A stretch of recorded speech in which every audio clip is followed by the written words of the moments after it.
Good evening, fellow commanders, gamers, geeks, nerds, and the three chicks who are going to watch this video.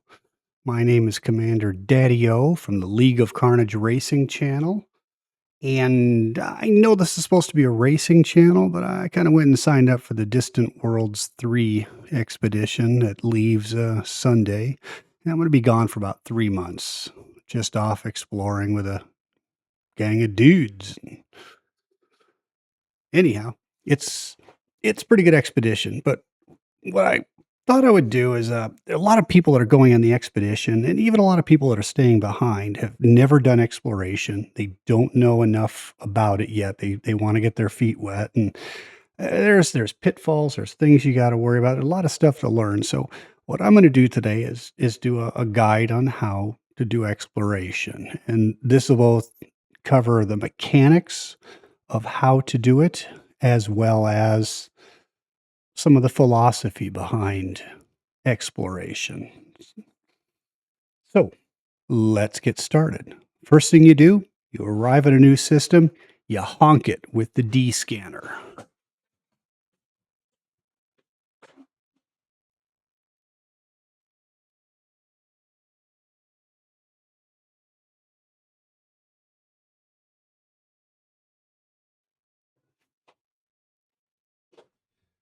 Once you honk it, it should tell you how many planets. This system has 22 planets in it. So the next thing is we're going to cut the throttle and activate FSS, which is the scanner system we use to discover planets that we can't see.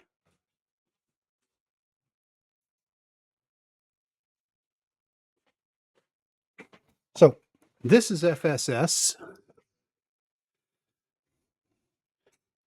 You'll notice that towards the bottom, we have a. Well, let me grab my mouse real quick.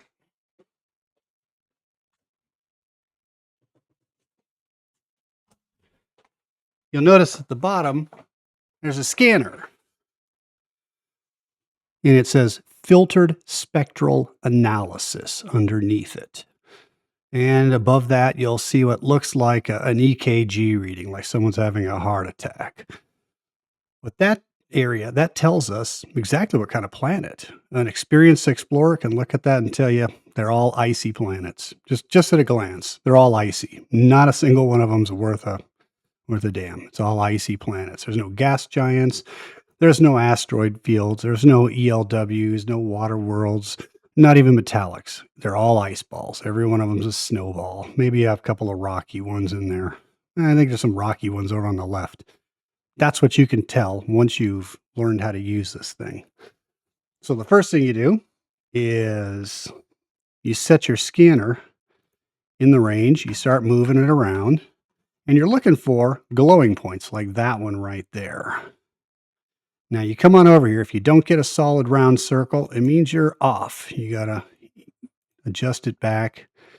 Click on it. That'll take you in. There's two planets in here really close together. That's why we had the double circle. We have to edit this one just a little bit. There we go. And look at that.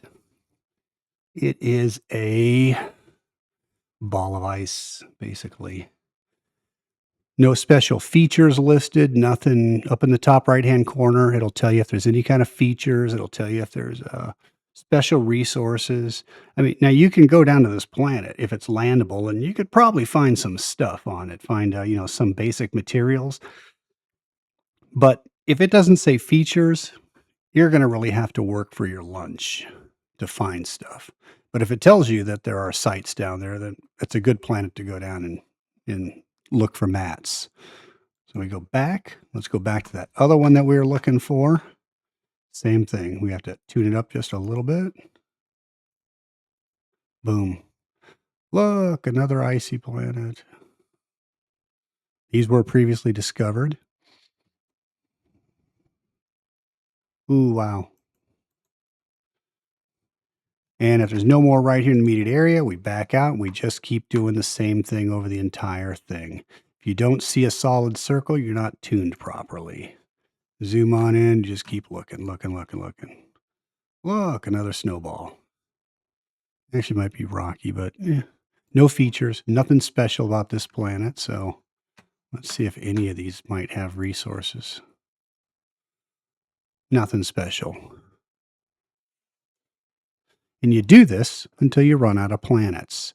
Now, if any of these planets turned out to be of interest, then we would go over there and we would use our planetary scanner and scan them. In fact, let's go do that. Let's go to the very nearest planet.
And that's the basics of surface scanning.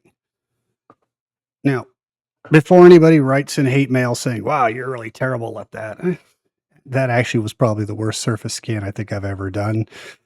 Please bear in mind that when I was doing that, I'm in the simulator and it only has a 7-inch screen for the user because it's a VR simulator. So the little 7-inch screen that I have there is just so I can see errors and navigate screens. It's very difficult to see. I don't fly on that. But VR kinda it's bad for recording. It's hard to record, especially with a Pimax like man, because it's got such a great field of view that everything's offset in VR. VR just doesn't film well. So I'm doing this in flat screen, which I have not played in flat screen since 2018. I only play VR. So sorry if that was awful. Now, one thing I do got to point out is FSS, I use a mouse. I found a mouse is my favorite way to hook that up, and it takes a little bit of work to get it set up in the settings, but a mouse is pretty good. You can use keyboard, you can use your controls, you can use whatever you want. You can set up whatever you want to whatever's comfortable for you. And the planet scanner, I don't have that set up right properly. I haven't been exploring for a few years. I'm already Elite 5, so I really don't have a lot of need to go back out and explore because I'm not getting ranked any higher. I'm maxed out. So, and I blame Frontier for wiping out my controls, and I just never set them back up right. That's why my planet scanner looked kind of weird. Anyhow, that's it. That's how you're doing it. That's the basics of it. But let's talk about ways to scan.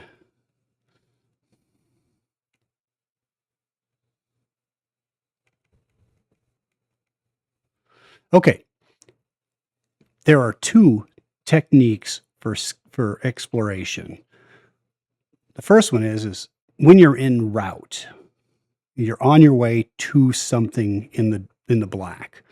Like say me, I'm heading out to Odin's Keep, my favorite place in the whole galaxy to explore. And I'll explain it later when we get to the maps. On the way there, I'm really not interested in stopping and doing a complete system scan on every grubby little system I come across. Because I'm trying to get somewhere, and the galaxy is big, and I don't want to take 2.5 years to get there. So you do what's called cherry picking. So you remember that scanner I told you about? Right down here where it says filtered spectral analysis. When you cherry pick, you use something called RAL Anal. No, we're not talking about anal. We're just talking about the letters right here on the scanner. It says filtered spectral analysis, RAL Anal. These characters are important because that range represents all the goodies. Filtered spectral analysis, RAL Anal.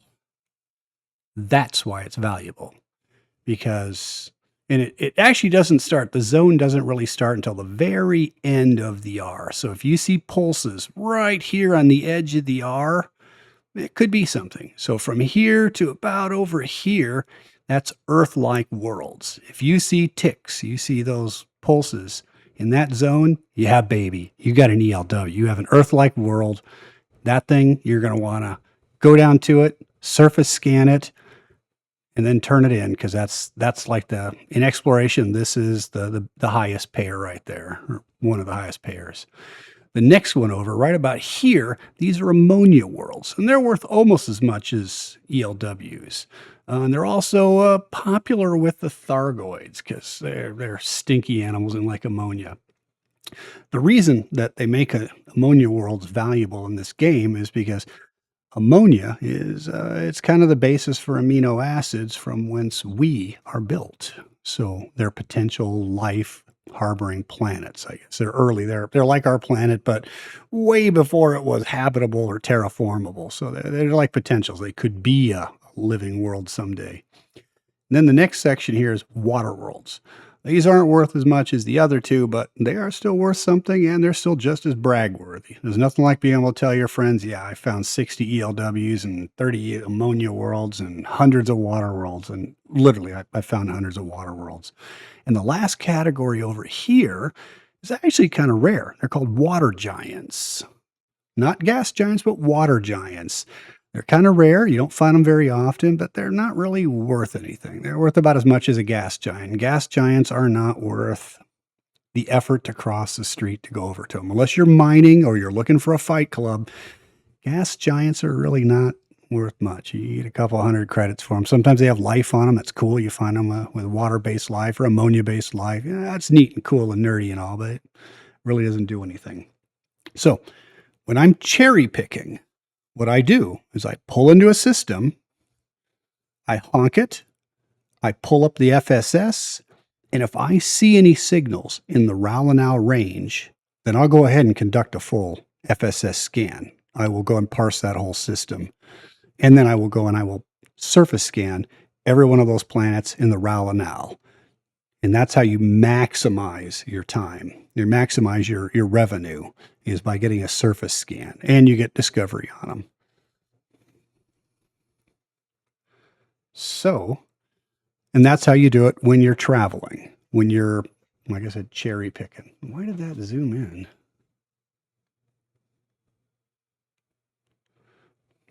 So this is cherry picking. If I pull into a system and I see ticks everywhere all over the place, but in this zone, I'm just going to jump. I'm not going to waste my time because I'm in transit. I'm trying to go somewhere, and anything that's not in that zone is not worth looking at. There is another zone that is important, but I usually don't bother with it unless I'm in a search sector. So in transit, Rallinow. If there's nothing in the Rallinow, I just ignore it and keep on going because I'm trying to get somewhere. I'm trying to cross the galaxy. I got 1,000 jumps to go. I'm not going to sit and pick apart every single planet that's worth, 6,000 credits. It's not worth my time. But once you get where you're going to your search sector, like say Odin's Keep or Riker's Hope or one of those really great fishing holes, then yeah, you probably want to do every one of them because you're going to be searching your own bubble or searching a territory, and you're going to be trying to explore it. So you're going to run a complete spectral analysis on the whole system, on every bit of it. Now, remember I mentioned there was another category that was also valuable. That is this, the TERE section, because that is metallics. Now, the deal with metallics is they are good for resources and mats and a lot of other things, but a terraformable metallic planet is worth almost as much as an Earth-like world. In fact, it's worth, I think, more than an ammonia world. They're quite valuable because we could put bases on them and put miners and do things like that. So they are valuable. But only about one out of every, 20 or 30 metallic planets is terraformable. So it's kind of a low percentage thing. That's why I don't do it when I'm cherry picking. When I get to my search sector, sure, I see metallics. I will go through and I will check the system map just to take a look and see what it lists them as. And if I see any that are terraformable, then absolutely I will go scan them. They're worth 1 million credits. Yep, definitely. If it's a first discovery, they're worth a chunk of cash. But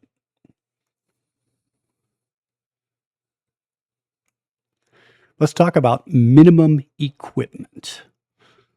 Minimum you got to go with, you got to have a surface scanner because, like I said, if you find an Earth-like world or one of those, you're going to want to surface scan it. You're going to get way less. If you don't surface scan those Rallinow planets, they're worth like a quarter what you get if you surface scan them. Second thing, you need an SRV, specifically the Scarab. As much as I like the Scorpion and going boom, boom, and the rockets and all that, the Scarab has a special scanner that lets you find mats on the planet's surface. The Scorpion does not. So if you take a Scorpion as your sole SRV, you're not going to be able to find mats. You'll be driving around and you might find some on accident, but it doesn't have the scanner that guides you to them. And you're going to want the mats for jumponium, which we'll talk about in the next screen. Notice I put in blue, weapons not necessary. In the black, you don't need weapons. They just decrease your jump range. They just make you need more jumps. They slow you down. Just you don't need them. You're not going to see anybody. The galaxy is so big. You go out into the black, you won't see anybody until you get back or you get to one of the bubbles. You're just not going to see anyone. There's nobody out there. And it's a huge galaxy. So even if there were 10,000 people out there afield, and there are on a normal case, you're probably not going to run into them because there are 400 billion stars. And the statistical odds of you bumping into somebody are kind of rare. So weapons are not necessary with one exception. And I'll get to that in a minute. Shields. Now, a lot of people would have listed that as a optional equipment. I think that you should really take one.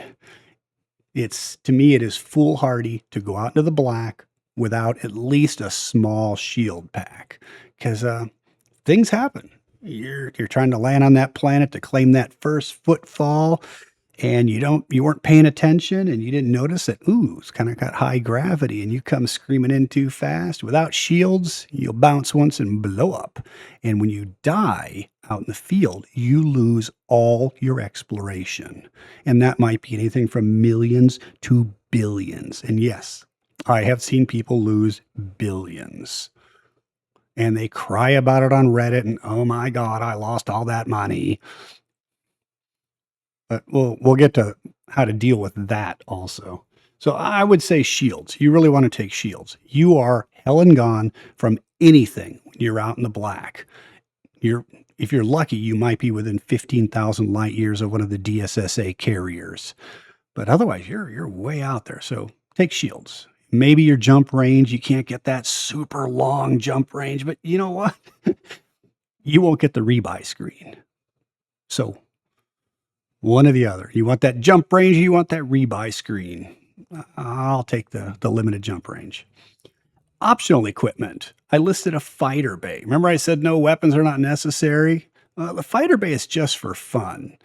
And there are other commanders out there I know that have done this where you go out and you just take them because they're just fun. You just, every now and again, you get tired of doing all the exploration and you hop on that little thing and find yourself an asteroid ring and just go tear it up. Go pew pew and go have some fun and a lot of fun. Now, remember I said that there was one condition where it wasn't such a bad idea to take weapons? Well, that's Sagittarius A. See, Sagittarius A, a lot of people go there, and once you go there, you'll probably stay for a while because it took it's a big hump to get out there. Last time I was there, I lived there for 6-8 months. I just stayed, camped out, because Sagittarius A is a bubble. And a bubble has a well-equipped starbase, it has a jail, and it has a fight club.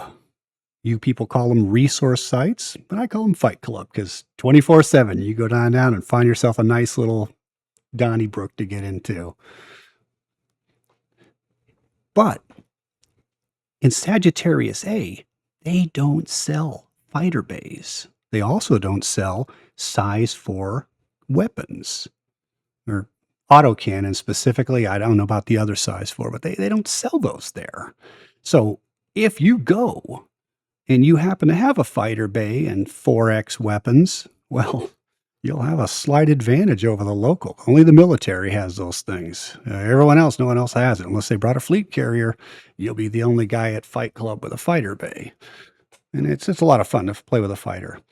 So that's the one condition under which you might want to take a fighter bay and some weapons. Is if you're going to Sagittarius A, strip off all the small weapons and take a big one. But it will decrease your jump range, and you're going to have to grind to get there.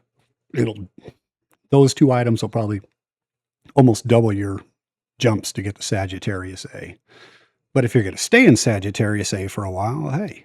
And then once you get to Sagittarius A, if you decide you want to go further, you can dump those weapons and leave them at the base and then pick them up on your way back. I've done that before. I just ditched them and got them when I got back from Beagle Point.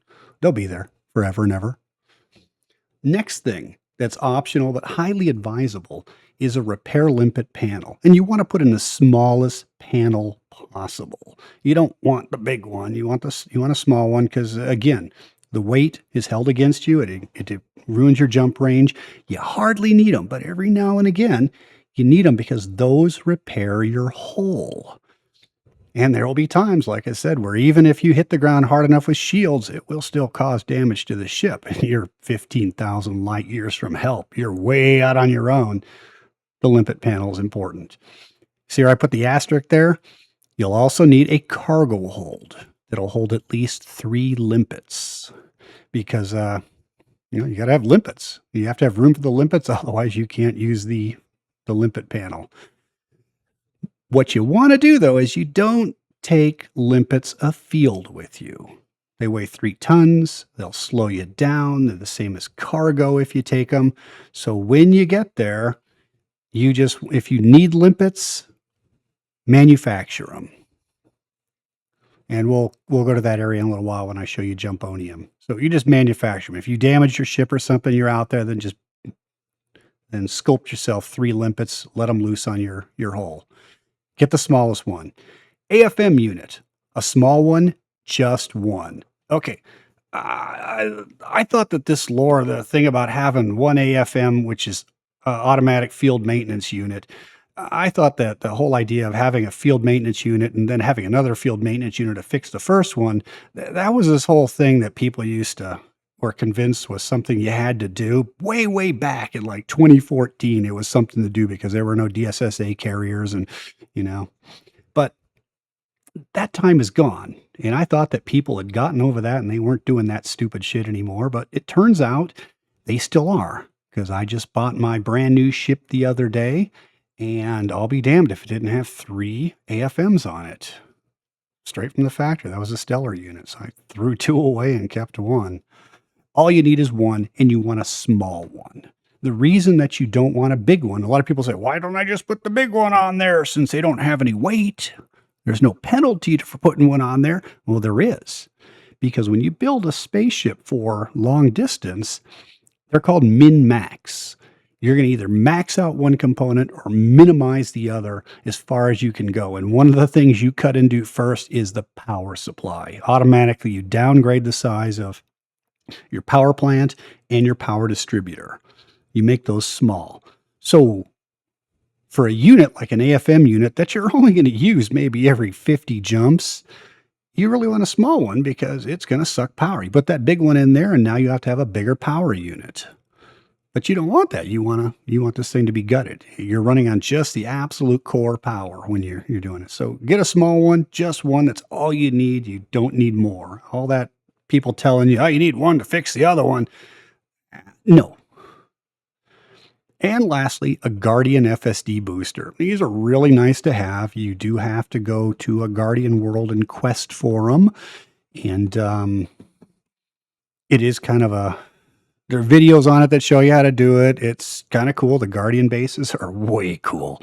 You will love just going and having fun and exploring. And I mean, what's not to like about million-year-old ruins that have loot? There's all sorts of loot there.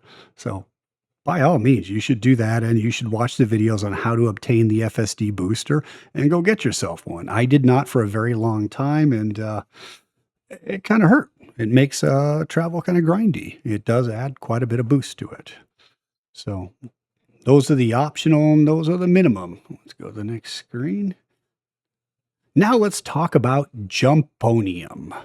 If you go to your inventory panel and you go to inventory here, then you go on down to this little icon here, which is synthesis. At the very top, you'll see FSD injection. That's frameshift drive injection. This is how you boost. So if you need to go 10 light years, 20 light years farther than your jump range, you use this. And there are 3 different levels. Basic. And this will get you a 25% distance boost, but you have to have these elements. You'll notice I got plenty of these, but yeah, a lot of times you're using these are also used for engineering. But they give you 25% boost. Level 2 gives you a 50% boost, but it requires even more chemicals and higher grade mats too. Niobium, cadmium, things like that. and that'll give you a 50% boost. And then you have level 3, and that requires a bunch of really neat stuff too. Yttrium, polonium, things that are kind of hard to find. You can find these on the planets with your SRV, but that will give you a 100% jump improvement. So if your jump range is 80 light years, it's 160 now. But you got to keep an eye on these, because if you're going around using FSD boost, you can accidentally jump into what's called an oubliette. In other words, you can use this stuff to jump into a distant system, and then you realize you're out of niobium. So now you can't jump out. And that does happen. And all the fuel rats in the world can't help you when you're in an oubliette. The only one who can help you is somebody with a fleet carrier. So you got to be careful. It also happens with neutron stars. People use neutron stars to jump into areas like the Anaconda Graveyard is a good example. You use a lot of jumponium trying to get up there to the graveyard, and then the last jump is a neutron star, and it jumps you in there. But once you get into the graveyard, there's no neutron star to get out, and few ships have the range to get out. In fact, Anacondas don't, which is why they left all the Anacondas there hundreds of years ago after the big expedition. They got in there and they couldn't get them out, so they just crashed them into the surface in a crater, and they're all still there. You can go see them and drive around and see a bunch of crashed Anacondas, and they took a fleet carrier back. So that system would be an oubliette. There are a few others that are also that way, but it is real easy to get stuck. And you'll see people pop up on Reddit all the time who they jumped in and they can't jump out. So you really got to watch this stuff.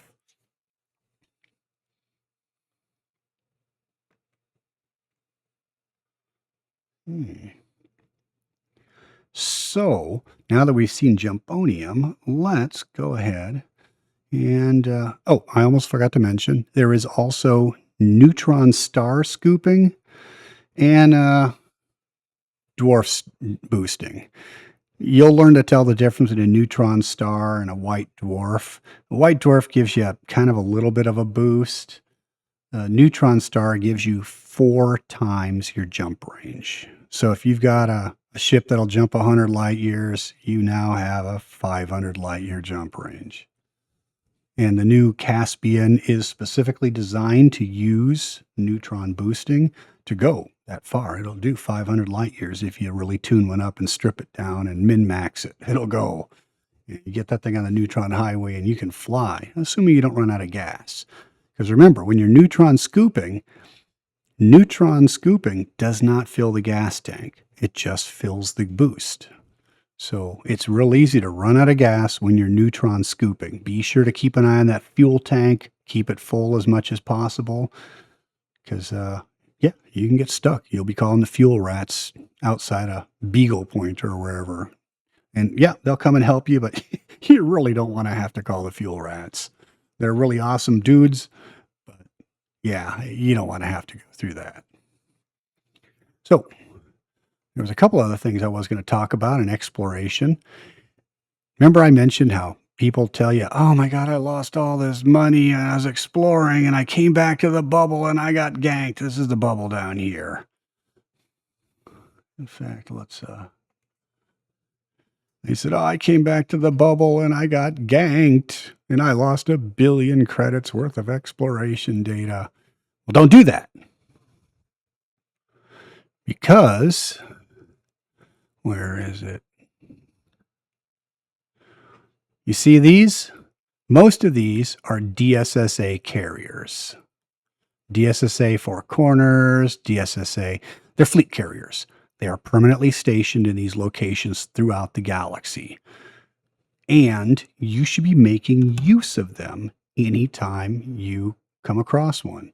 First off, when you're out in the black, sometimes it's just kind of nice to go somewhere civilized and go land on a fleet carrier and maybe get a repair. Because you've been out in the black so long, you haven't even seen another ship for 6 months. That happens. But they can also cache in your stellar data. And I highly advise you not to go packing 1 billion credits worth when you come back to the bubble. I know a lot of people do it because they want to They want to get that screenshot showing 2 billion cash in, and it looks really cool, and they can show their friends on Reddit. And well, then when you get ganked, then you're just crying on Reddit. So use these things, cache that stuff in. Don't bring your stellar cartography data back to the bubble. Cache it in out there so you can spend it. Because come back here, I mean, literally, you want to know how you can tell when you're back in the bubble? Someone tries to carjack you. That's the truth. I shit you not. You get back to the bubble, bam, someone's going to try and pull you over, either a bot or a human. So, and if you're in an exploration ship, you got no weapons, you got puny little shields. Maybe you have an engineered drag drives and they kill you. And you lose all your exobio, you lose all your cartography. So don't do it. Use them. This website I'm at, this is called EDSM, Elite Dangerous Star Map, and it is a must-have. You should bookmark this page, go find it. It has everything. You want points of interest, you want to know where all the nebulas are, you want to know where all the neat stuff is that people have found, or you just need to know where one of these buggers is so you can go get yourself fixed because you blew out your windshield with a crappy landing. Use it. Absolutely. Gene Roddenberry.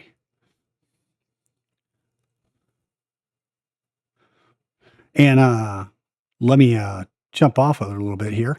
If you are thinking of going exploring for your first time and you don't have a lot of engineering in your ship and you just want to go somewhere really cool, I suggest you go right over here is the Eta Carina Nebula.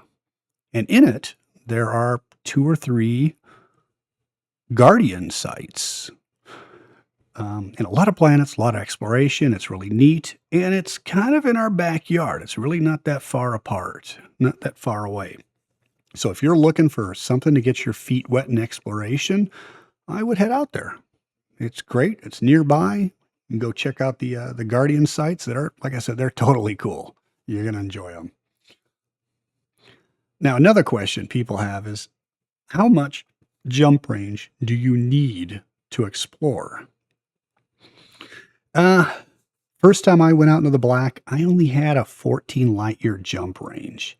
And that trip from there to Ironside to Eta Carina, I made so many jumps. I'm talking, it was over 900 jumps because I had a tiny little jump range. I did get a lot of exploration. I advanced quickly, but it took me months just to make that little baby step. Nowadays, with a modern ship, I would get there in about a half hour. So, jump range, you want at least 14 light years. Now, can you cross the galaxy with a lighter one? Yeah. The difficulty you run into is, see, we're right here on this spur that kind of comes out here.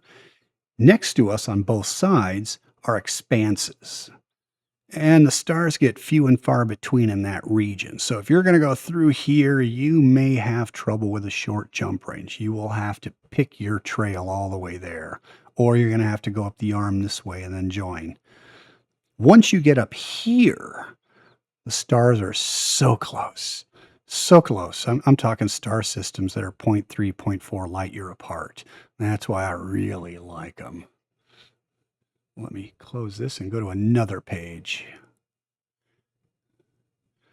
These areas, this is Sagittarius A, the galactic center. Everyone should go there eventually. This is Odin's Hold, Riker's Hope, and the Empyrean Straits. This area here is my favorite for exploration because the stellar density is mind-blowing. They're so close. You can go and explore a 20 light year bubble, and there'll be 120 planets or 120 stars in that bubble. 20 light year, just 100. It's just packed. The sun never sets. Even in an eclipse, it's still like dawn. It's still light out, no matter what time of day, because there are just so many stars around you. But there's so much exploration. There's so much to be found. These are great areas. Now, a lot of you have heard about Beagle Point. Well, let's look at Beagle Point. Oh, man.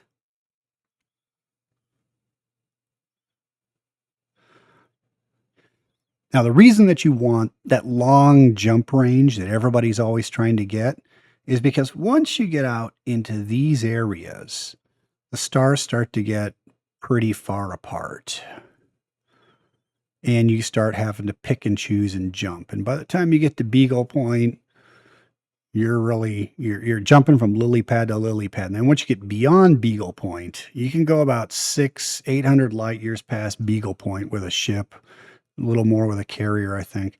But that's it. And even at that point, you're leapfrogging from star to star. And the whole time you're hoping you can find your way back. It's really tricky. And you're hoping you don't jump into an oubliette out there. Beagle Point is somewhere out here.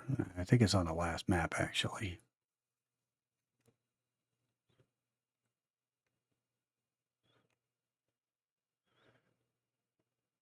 Beagle Point. And that's where Distant Worlds is heading. That is the farthest north location in the galaxy. Beyond that, there's not much. It starts to get sparse. You get past this, and you hit a point where it's just all black. There are no stars, no galaxies, nothing. It's just pitch black out your window. In VR, it's actually a little bit intimidating. So, another resource that you really want to have if you're going is Inara. If you're new and you don't know what Inara is, go to inara.cz. And you probably want to sign up and have them upload your data so you can keep track of it because it will help you with so many things, not the least of which is just finding stuff. Inara is a fantastic tool. Suppose you're mining and you get a whole bunch of material, but you don't want to sell it locally. You want to make some real money. You can come to Inara and search for the best place around you to sell that material. And there are places that'll pay 3 or 4 or 5 times the going rate. So when you're dealing with something that retails for 200,000 credits a ton, and you're talking about getting 4 times the normal rate, yeah. And Nara will show you those places. They're temporary. They move around. You got to go find them. But you want to dump a bunch of stuff at a high rate, and Nara will help you find it. It'll help you find outfitting equipment. You need to know where the nearest place is that sells equipment that you need, nearest stations, star systems, fleet carrier vendors, everything. Honestly, this page should be part of Elite Dangerous.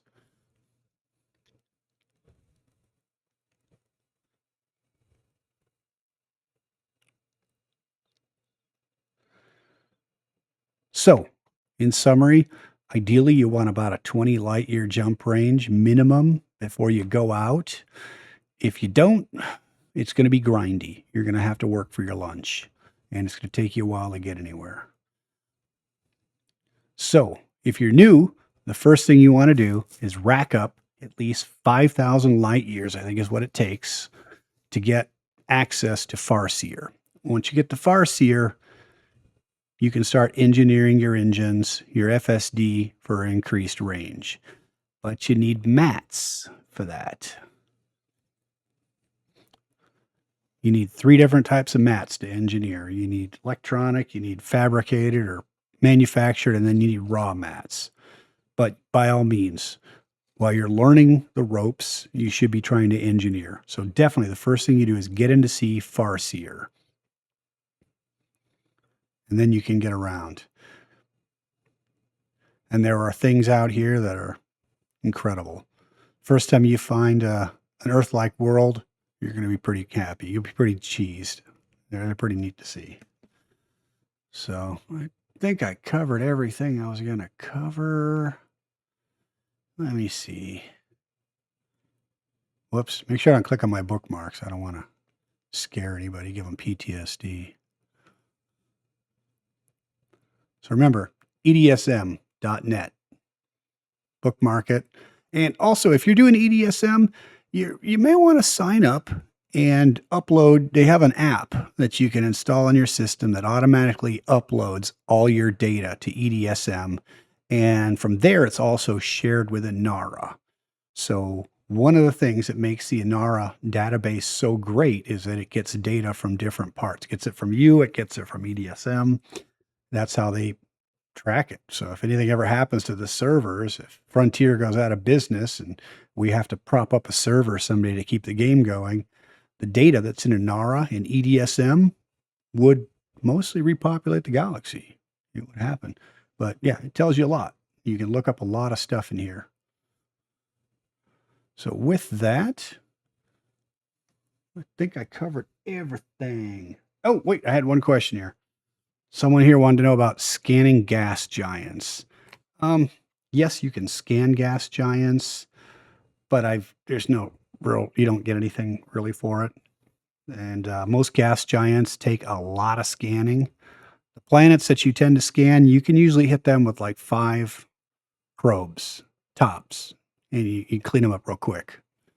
But a gas giant, you're going to have to scan the front, and you have to move around back because it's so big, and you have to scan the back, and it takes a lot of time for not much money. You don't get anything. It's not like they're terraformable. So yeah, you really won't. The rings, you can scan the rings with your planet scanner. And that's kind of neat because if you're out there with your fleet carrier and you want to pick up stuff while you're out there, well, it's good to mine. I like to take my fleet carrier out into the black, find a nice fresh system, and mine it bald. And then once it's all mined, I pack it all into my fleet carrier and move on to another system. And then someday, 6 months later, when I get back to the system and I'm not too busy, I cash it all in. I use a Nara to cash it in. And when I cash it in, I park my fleet carrier right on top of that base, as close as I can, like within 15,000 kilometers of the base. That way, when I'm running my stuff back and forth, I'm not going to get ganked, or less chance of getting ganked. Because when you're dealing with, 1,000 tons of precious materials at a time, you want to be careful. So I hope you enjoyed the video. If you haven't signed up for Distant Worlds, it's the 18th of January, 2026 is the deadline. I suggest you join and come check it out. 6,000 other commanders are on board, and we're going. We're going to crash the servers, and we're going to have fun. But exploration is pretty cool. And also, you can do exobiology while you're out there. I'm not going to do a video on exobiology because honestly, it bored me to death. So, and other people have already done videos on it, and again, it bores me to death. Maybe if they didn't make us scan 3 different things and we could scan them out of sequence, and maybe I'd do it. But otherwise, it's just it's the grindiest way to make money. I'd rather just plain straight exploration. Anyhow, ladies and gentlemen, you have a good day, and I'll see you on the trail. This is Commander Daddy O signing out. 07 to all you. Have a good week.